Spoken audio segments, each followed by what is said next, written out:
National electric power authority NEPRA کی net metering regulations پر وزیراعظم شہباز شریف کی زیر صدارت خصوصی اجلاس کی اندرونی تفصیلات سامنے آ گئیں۔ ذرائع کے مطابق اسحاق ڈار، اویس لغاری، احد چیمہ اور دیگر حکام نے نیٹ بلنگ کی حمایت کرتے ہوئے نیٹ میٹرنگ کو دیگر صارفین پر مالی بوجھ قرار دیا۔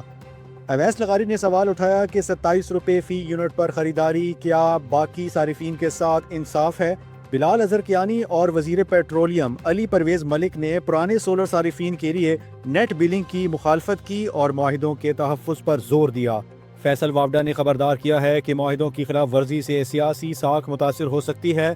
وزیراعظم نے اقلیتی رائے کو ترجیح دیتے ہوئے پاور ڈویژن کو موجودہ صارفین کے معاہدوں کے تحفظ کے لیے نظر ثانی اپیل دائر کرنے کی ہدایت کر دی ہے۔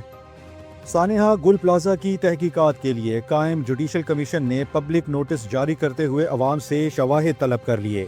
جسٹس آغا فیصل کی سربراہی میں کمیشن کا پہلا اجلاس ہوا، جس میں کمشنر کراچی اور سیکرٹری قانون و داخلہ نے شرکت کی۔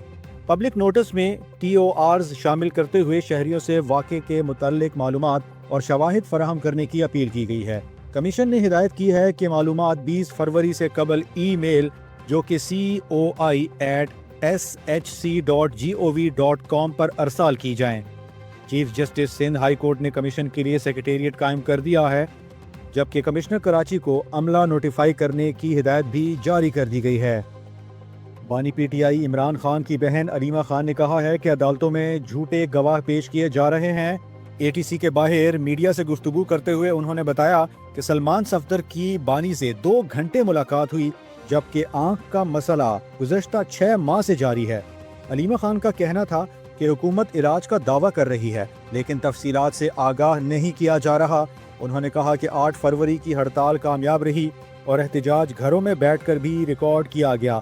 ان کا مطالبہ تھا کہ بانی پی ٹی آئی کے ساتھ انصاف کیا جائے اور عدالت قانون کی بالادستی کو یقینی بنائیں۔ T20 ورلڈ کپ کے 14ویں میچ میں آسٹریلیا نے آئرلینڈ کو 67 رنز سے بآسانی شکست دے دی۔ کولمبو میں 183 رنز کے ہدف کے تعاقب میں آئرلینڈ کی ٹیم 16.5 اوورز میں 115 رنز پر ڈھیر ہو گئی۔ جارج ڈاکٹریل کے 41 رنز رائیگاں گئے۔ آسٹریلیا کی جانب سے نیتھن ایلس اور ایڈم زیمپا نے 4 وکٹیں حاصل کر کے میچ کا پانسا پلٹ دیا۔ اس سے قبل آسٹریلیا نے 20 اوورز میں 6 وکٹوں پر 182 رنز بنائے۔ مارکس ٹانیس 45 رنز کے ساتھ نمایاں رہے، جبکہ رینشو اور انگلس نے 37 رن سکور کیے۔ آئرلینڈ کے مارک اڈائر نے 2 وکٹیں حاصل کیں، تاہم ٹیم کو شکست سے نہ بچا سکے۔ وزیر اعظم شہباز شریف نے نیپرا کی جانب سے نیٹ میٹرنگ کے خاتمے اور سولر صارفین کے لیے نئے ریگولیشنز کے اجراء کا سخت نوٹس لے لیا ہے۔ اسلام آباد میں منعقدہ ایک اعلیٰ سطح کے ہنگامی اجلاس میں وزیر اعظم نے واضح کیا کہ موجودہ صارفین کے معاہدوں کا تحفظ کیا جائے گا اور پاور ڈویژن کو اس حوالے سے فوری نظر ثانی کی اپیل دائر کرنے کی ہدایت کر دی گئی ہے۔ یاد رہے کہ نیپرا نے حالیہ ریگولیشنز میں یونٹ کے بدلے یونٹ کی فراہمی کو ختم کر کے نیٹ بلنگ کا نظام متعارف کروانے کا اعلان کیا تھا۔ اس فیصلے کے تحت سولر صارفین کو اپنی پیدا کردہ بجلی سستی بیچنی تھی اور گرڈ سے مہنگی کرنی تھی، جس پر ملک بھر میں شدید عوامی رد عمل سامنے آیا تھا۔ شہباز شریف نے ہدایت دی کہ جن صارفین نے حکومت کے ساتھ معاہدے کر کے سولر پینلز لگائے، ان کے حقوق متاثر نہیں ہونے چاہیے۔ پاور ڈویژن ایک ایسی پالیسی بنائے جو سولر انرجی کی حوصلہ افزائی بھی کرے اور نیشنل گرڈ کے صارفین پر اضافی بوجھ بھی نہ ڈالے۔ اسٹیٹ بینک آف پاکستان کی تازہ ترین رپورٹ کے مطابق جنوری 2026 میں پاکستان کو موصول ہونے والی ترسیلات زر میں دبئی دنیا بھر کے شہروں میں سر فہرست رہا ہے، جہاں سعودی عرب ملکی سطح پر سب سے زیادہ ترسیلات بھیجنے والا ملک رہا۔ وہیں شہروں کی درجہ بندی میں دبئی نے تمام ریکارڈ توڑ دیے۔ ملکی سطح پر پاکستان کو سب سے زیادہ زر مبادلہ سعودی عرب سے موصول ہوتا رہا، جبکہ متحدہ عرب امارات دوسرے نمبر پر براجمان ہے۔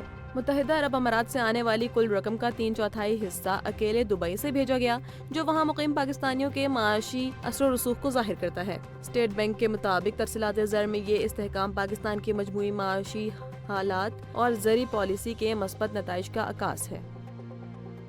قومی اسمبلی میں قائد حزب اختلاف محمود خان اچکزئی نے وزیر دفاع خواجہ آصف کے حالیہ بیان پر سخت رد عمل دیتے ہوئے واضح کیا کہ وہ اپنے کہے گئے ایک ایک لفظ پر قائم ہیں۔ انہوں نے پارلیمنٹ میں اظہار خیال کرتے ہوئے پشتونوں کے حقوق، آئین کی بالادستی اور علاقائی سیاست پر کھل کر بات کی ہے۔ محمود خان اچکزئی نے حکومتی بینچوں کو مخاطب کرتے ہوئے کہا، غلط پالیسیوں کی وجہ سے پشتونوں کی اقتصادی خودکشی کرائی گئی ہے۔ ہم نے ہمیشہ جمہوریت کی بات کی جس کی پاداش میں ہمیں سزائیں دی گئیں۔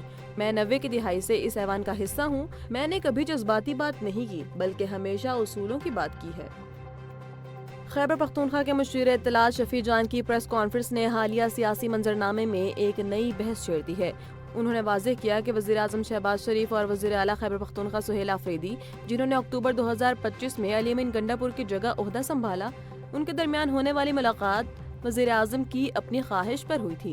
شفیع جان نے ایک بار پھر وفاق کو خبردار کیا کہ پی ٹی آئی کے احتجاجی تحریک کے لیے خصوصی کنٹینر تیار کر لیا گیا ہے۔ ان کا کہنا تھا کہ کنٹینر کسی بھی وقت اور کسی بھی شہر کی طرف رخ کر سکتا ہے۔ صوبائی حکومت بانی پی ٹی آئی کی صحت کے حوالے سے شدید فکر مند ہے اور اسے احتجاج کا بڑا محرک قرار دیا جا رہا ہے۔ مشیر اطلاعات نے بتایا کہ سہیل آفریدی نے صرف وزیر اعظم ہی نہیں بلکہ کور کمانڈر اور وزیر داخلہ محسن نقوی کی موجودگی میں بھی دہشت گردی کا مسئلہ اٹھایا، جس سے ظاہر ہوتا ہے کہ صوبائی حکومت امن و امان کے معاملے پر وفاق سے سنجیدہ تعاون اور وسائل کی فراہمی چاہتی ہے۔ وزیر اعلیٰ پنجاب مریم نواز نے ایف سی ہیڈ کوارٹرز کے دورے کے موقع پر بلوچستان کی سلامتی اور دہشت گردی کے خلاف جنگ میں بھرپور تعاون کا یقین دلایا ہے۔ انہوں نے دشمن کے منفی بیانیے کو رد کرنے کے لیے متحد ہونے پر زور دیا اور سیکیورٹی فورسز کی قربانیوں کو خراج تحسین پیش کرتے ہوئے ایف سی کے لیے 10 ارب روپے کی مالی معاونت کا اعلان کیا ہے۔ مریم نواز نے اپنے خطاب میں پنجاب کی کارکردگی کا موازنہ کرتے ہوئے کہا ہے کہ پنجاب میں جرائم کی شرح میں نمایاں کمی لائی گئی ہے۔ سی سی ٹی وی کیمروں کے ذریعے گلی محلوں اور شاہراہوں کی مانیٹرنگ کی جا رہی ہے۔ دنگا فساد، جلاؤ گھراؤ اور پولیس پر حملوں جیسے کلچر کا خاتمہ کر دیا گیا ہے۔ حکومت بلوچستان نے صوبے میں امن و امان کی صورتحال کو بہتر بنانے اور شرپسند عناصر کے خلاف شکنجہ کسنے کے لیے 39 انتہائی مطلوب دہشت گردوں کی فہرست جاری کر دی ہے۔ اس فہرست میں عدد تنظیموں کے سرکردہ رہنما شامل ہیں، جبکہ ان کی گرفتاری میں مدد دینے والوں کے لیے کروڑوں روپے کے انعامات کا اعلان کیا گیا ہے۔ یہ اقدام ایک ایسے وقت میں سامنے آیا جب حکومت پنجاب نے بھی حال ہی میں ایف سی کے لیے مالی معاونت کا اعلان کیا ہے۔ بلوچستان حکومت کا مقصد ان مفرور رہنماؤں تک رسائی حاصل کرنا ہے جو بیرون ملک یا روح پوسٹ رہ کر صوبے میں دہشت گردی کی کارروائیوں کی سرپرستی کر رہے ہیں۔ خیبر پختونخوا کے بعد اب بلوچستان بھی اسی طرح کی فہرست کا اجرا انٹیلیجنس بیس آپریشن میں تیزی لانے کا اشارہ ہے۔ پاکستان کرکٹ بورڈ نے پشاور کے شائقین کرکٹ کے لیے بڑی خوشخبری سناتے ہوئے پاکستان سپر لیگ کے میچز کی پہلی بار پشاور میں عمران خان کرکٹ سٹیڈیم میں کرانے کا فیصلہ کیا ہے۔ یہ اہم فیصلہ خیبر پختونخوا میں سیکیورٹی سے متعلق ایک اعلیٰ سطح کے اجلاس میں کیا گیا، جس کا مقصد صوبے کے کرکٹ ٹیلنٹ کو عالمی سطح پر اجاگر کرنا ہے۔ محسن نقوی نے حال ہی میں بھارت کے خلاف میچ کے بائیکاٹ کے فیصلے پر گفتگو کرتے ہوئے واضح کیا کہ بائیکاٹ کا مقصد کسی دباؤ میں نہیں آنا بلکہ بنگلہ دیشی کرکٹ بورڈ کے مطالبات کو تسلیم کرتے ہوئے انہیں عزت دینا تھا۔ پی سی بی کے لیے سب سے پہلے پاکستان کا قومی مفاد ہے اور بورڈ کا پورا فوکس صرف کھیل کی بہتری پر ہے۔